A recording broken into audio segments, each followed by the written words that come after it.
Did you know that the U.S. ranks number world in the world for the most weapons?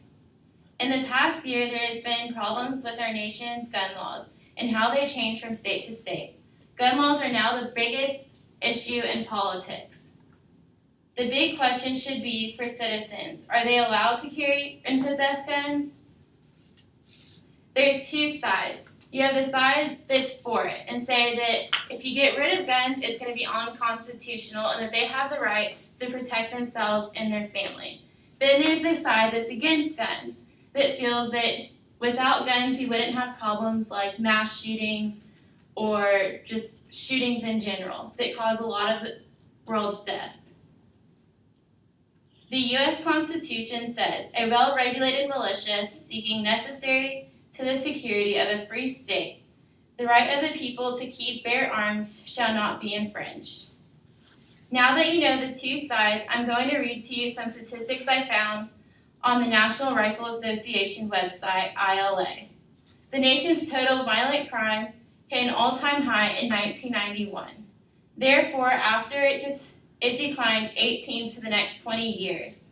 In 2001, 49% overall, to a 41% year low, nearly the lowest point in the U.S. history. The FBI reported that in the first half of 2012, murder rates dropped to 2.7%.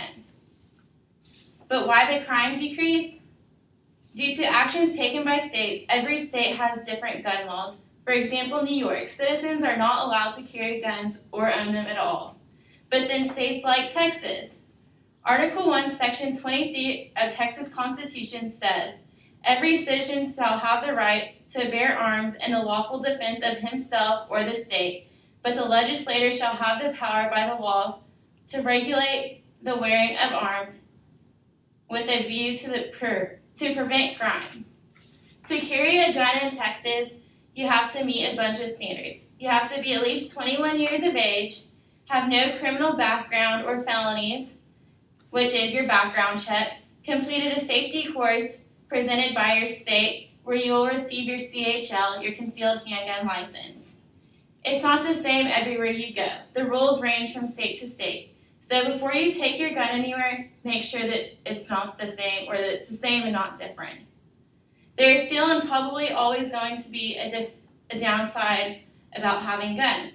You can't take them everywhere you go. For example, government properties, hospitals, you can't take them to like the election polls on election day, airports, etc. Even as crime rates go down and people own guns more and more, you'll see the slight differential.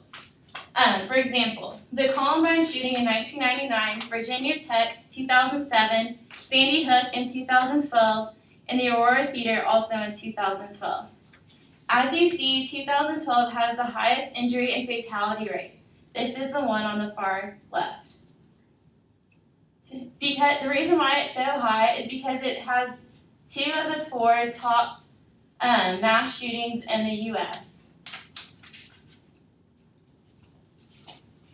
Now that you've heard the good and the bad of our nation's gun laws, I would like for you to take a second and think to yourself on where you stand with this issue.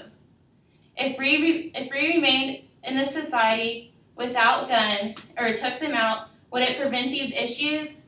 Or is it unconstitutional to take away the right to bear arms?